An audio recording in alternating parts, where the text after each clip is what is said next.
Okay, so good morning class, how are you? So today we are going to start a new lesson. So our topic name is the Indian subcontinent and history. What is our subject? History.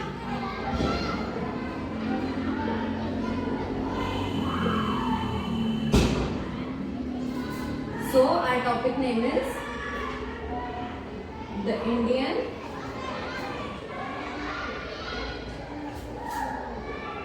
subcontinent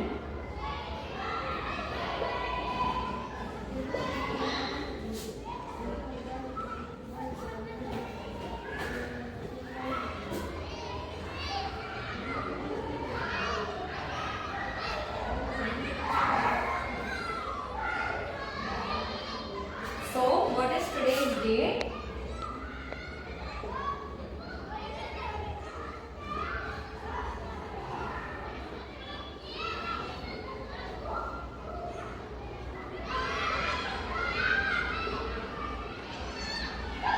Okay, so now pay attention here. So, first of all, tell me what is history? So, let me tell you, history is something what is held in past. Now, from the period of ancient, medieval and modern, there were three stages, three periods. Ancient period, medieval period and modern period. There were three eras. Ancient, medieval and modern. So, in this period, whatever the things which are held in the past is known as history. So, history, the main subcontinents of history are time, place, society and individuals. Now, time, whatever the time is going on, places, now here wherever we live in Nasik or whichever place is there. So, place, time, place, society, whatever the things are happening in our day-to-day life is called as history. So, this Indian subcontinent and history. Now, just tell me that history and geography, these two subjects are different. But how can they correlate with each other? You can text wherever I have given you and just tell me. You can write the answer in your notebook also. So, history and geography both are the different parts, but they are merged with each other. Now, I will tell you how. Whatever the things are held in past. Now, for example, Shivaji Maharaj period was there, Peshwa's period was there. They used to stay with the people. They used to take wars with them. They used to fight with each other with the opposite parties. So, whatever the things are held in past is called as history. Now, I will tell you how geography is relating there. Now, wherever they were living, wherever they were staying, living, whatever it is. So that is the geographical area, no? So it comes in geography.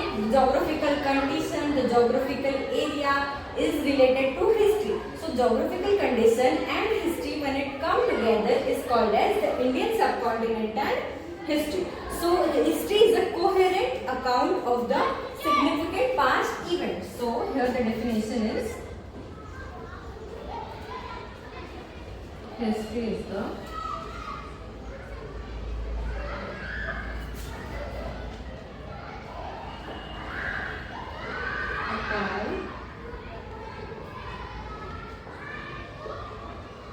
of the past event, and geography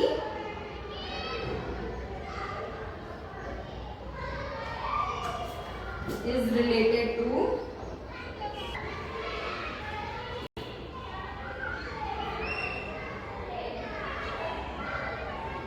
geographical conditions, climate,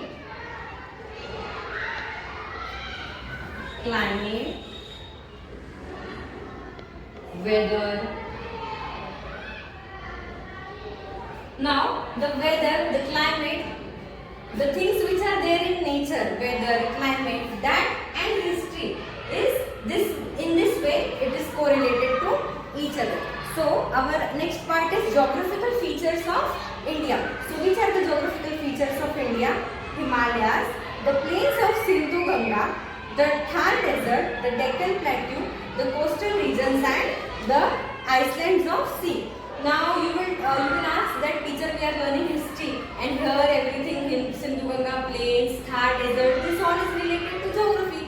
yes, that is why I said you that history and geography are also correlated to each other, because the events which are held in past is called as history, and the people which are living in the area, that area or that climate is called as geography. So history and geography are correlated to each other. So geographical features of India, first is Himalayas. Geographical features.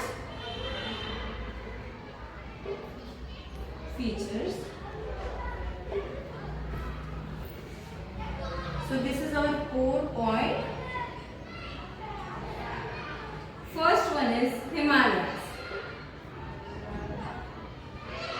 Now, what are Himalayas? Anyone of you know? Okay, so I will tell you, Himalayas means big mountains, but not soil mountains. The mountains are of ice or not even ice, but if the Himalayas height is so huge, then it is called as Himalayas. So Himalayas means, here I will draw a picture so that you will understand. Himalayas means big huge mountains. So second is the plains of Sindhu Ganga.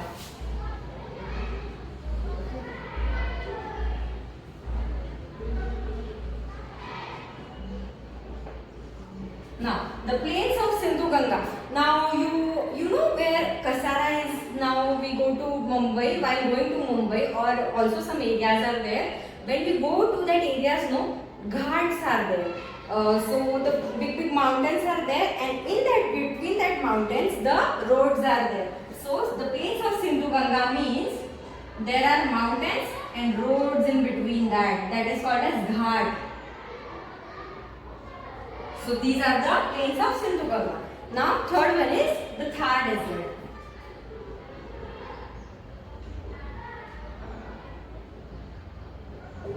Now you know desert, you know that Rajasthan is there, the hottest place where the sand is there. So like that way only, the one of the famous desert place in Gujarat, it is called as Thar Desert. Now Thar drawing, you know that the hot soil is there. So I will just do this way. You understand by your own. So this is the Thar Desert. That means hot desert. The soil is there. So next one is the Deccan Plateau. The Deccan Plateau. Now the Deccan Plateau means some spaces very plain and some places like huge, not huge mountains. A little high up is there in that soil is called as the Deccan Plateau. Means plain land is there, then little bit of like mountain we can say, but mountain no, because mountain is very huge and this is very having less height. So fifth one is the coastal regions.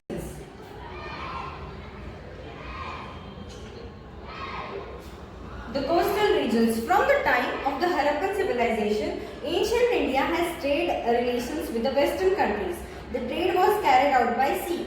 Now, in ancient period, even now also, the trade with the other countries is also carried by the sea. From the sea routes, the big ships are there. Through that, we import and export the goods and products to the other countries, and we also import the products from the foreign countries.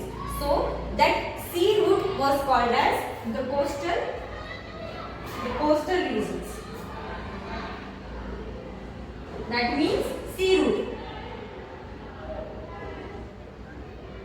Sea route. Okay, the big ships were there, and through that the goods was passed to each other. So the sixth was the Iceland Sea.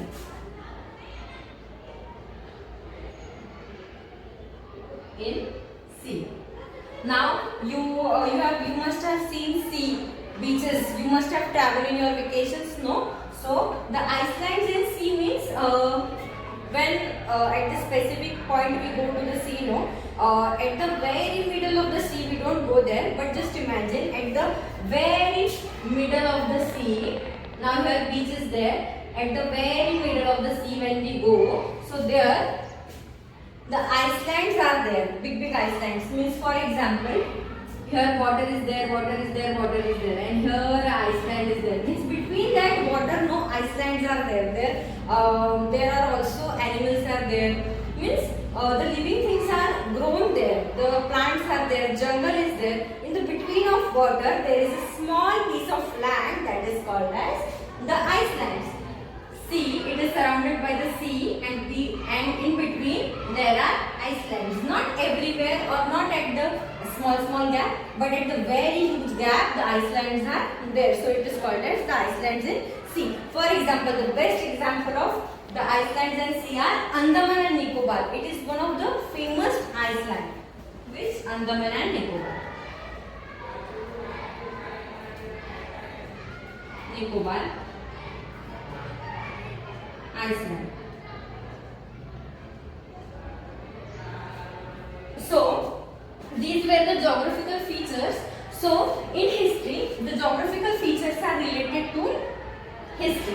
So why we are learning this geography part here? Because history is related to geography. Because the geographical conditions, climate, all the things are related with us, with the human beings. And history is all about the whatever the things are held in past. Diet, clothing, housing, occupation, in fact all the human life in any region depends on the large extent on its geographical characteristics. So now we live in house, we wear our clothes, we also had the occupation like farming, fishing, whatever the occupations are there in our background.